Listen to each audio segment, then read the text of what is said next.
पुष्प प्रज्वलन करके इस कार्यक्रम के भव्य समापन सत्र की शुरुआत करते हुए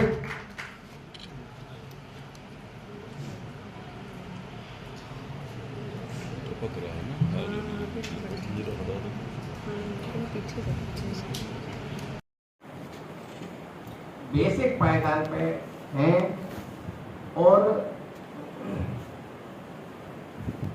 उनकी कलम की शक्ति इतनी है। मैं आपको एक चीज बता दूं कि आप जो अपनी कलम से लिख देंगे उसमें कमी करने की शक्ति तो उच्चाधिकारियों में बहुत जल्दी जागरूक हो जाती है, लेकिन उसको बढ़ाने में सबका पसीना छूट जाता है।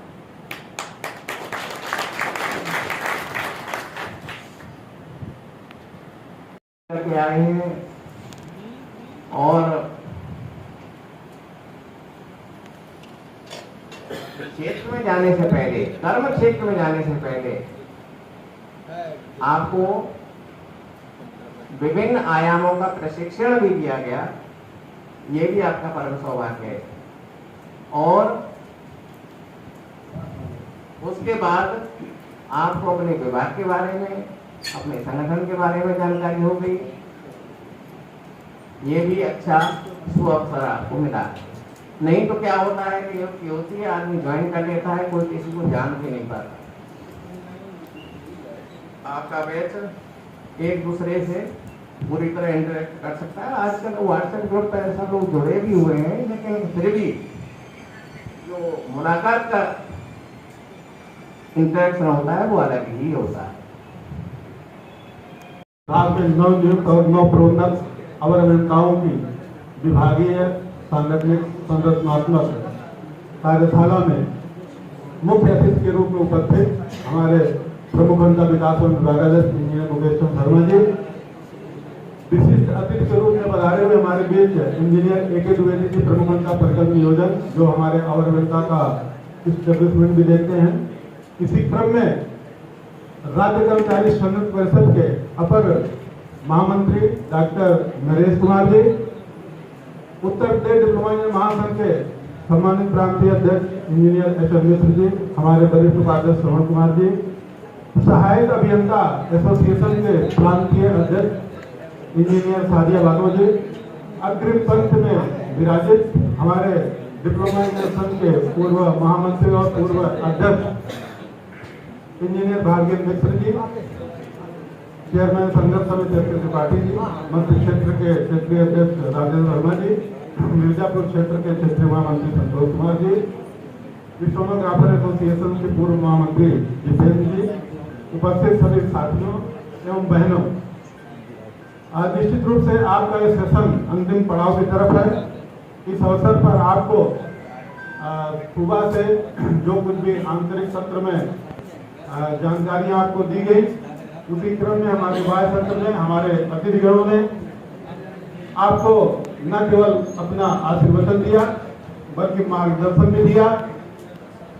हम आशा करते हैं कि आप सभी को इससे जानकारी जो प्राप्त हुई है उसका उपयोग आप विभागीय कार्यों में कर सकेंगे। स्वाभाविक रूप से विभागाध्यक्ष महोदय द्वारा भी आपको बताया गया कि अवर अभियंता एक तरह से विभाग की रीढ़ जो कहना चाह रहे थे, कई तरह से कहे गए, लेकिन मूलभूत जो कहना चाह रहे थे था कि अवर अभियंता विभाग की रीढ़ है। उस क्रम में संगठन के महत्व को भी उन्होंने बताया। कल मैं विभागाध्यक्ष जी से बात कर रहा था, आपके कार्यक्रम में आने के लिए भी बहुत 60 नोटिस पे कार्यक्रम अरेंज हुआ। कल शाम को ही हम लोगों ने तय किया क्योंकि कल आपकी ट्रेनिंग खत्म हुई। उस क्रम में कार्यशाला हम लोग करते रहे, इसके पहले भी 2009 में भी किया था, 10 में भी किया था। तो उस क्रम में ये हुआ कि कार्यशाला का आयोजन कर दिया जाए। उसमें मैं विभागाध्यक्ष महोदय के पास गया था, तो उन्होंने कहा आप इस कार्यशाला में बच्चों को क्या बताएंगे। तो मैंने उनको बताया था कि विभाग के बारे में, संगठन के बारे में तो बताया जाएगा, और वही शायद बताया भी है आप लोगों को। शुरुआत में लड़ी चाहे प्रोन्नत वेतनमान का मामला हो, सबसे पहले उत्तर प्रदेश डिप्लोमा महासंघ ने 1968 में ये मांग जब मांगी थी, पहली लड़ाई महासंघ की थी कि हमें 2 प्रोन्नत वेतनमान दिए जाए, पहली डिमांड महासंघ के गठन के बाद ही। तो उस समय हमारे उच्चाधिकारियों ने, हमारे नीचे के कैडर के लोगों ने कहा कि ओवरसीयर पागल हो गया, इसको एनजीओ का और उसका वेतनमान मिलेगा। लेकिन वो लड़ाई जारी रही और उस लड़ाई में हमें सफलता मिली और 2 प्रोन्नत वेतनमान हमें मिले। और उसके बाद सारे अभियंताओं को मिले और उसके बाद सारे डॉक्टर्स को मिले, टेक्निकल को मिला, फिर सारे डॉक्टर्स को मिले। उसके बाद सारे जितने भी कर्मचारी थे सभी को मिला। तो कोई भी लड़ाई हमने लड़ी तो सिर्फ हमें लाभ नहीं हुआ। राज्य पंचायत समिति परिषद में 89 में जब 89 दिन की हड़ताल करी थी, पूरे प्रदेश के कर्मचारियों ने, जब वीर बहादुर सिंह जी मुख्यमंत्री थे और घोड़े दौड़ा दिए थे हमारी रैली पे, तमाम लोग घायल हुए थे। उसमें जो समझौता समता समिति बनी और जो समझौता हुआ, जिसमें हमें दिया गया कि उत्तर प्रदेश कर्मचारियों को वही वेतनमान दिया जाएगा जो सेंट्रल गवर्नमेंट जारी करेगी और वही महंगाई भत्ता दिया जाएगा जो सेंट्रल गवर्नमेंट देगी। उसका लाभ ऐसा नहीं सिर्फ कर्मचारियों को या डिप्लोमा इंजीनियर को या सब सारे अधिकारियों को मिल रहा है, सभी को लाभ आज भी मिल रहा है। 8वां 7वां चल रहा है, हमें 7वां मिला, 8वां का अनाउंसमेंट हुआ तो 8वां मिलेगा। 2% डीए बढ़ा, भले 5 महीने बाद, लेकिन हमें भी मिलेगा। लेकिन ऐसा नहीं कि व्यवस्था हर जगह है। आपके पश्चिम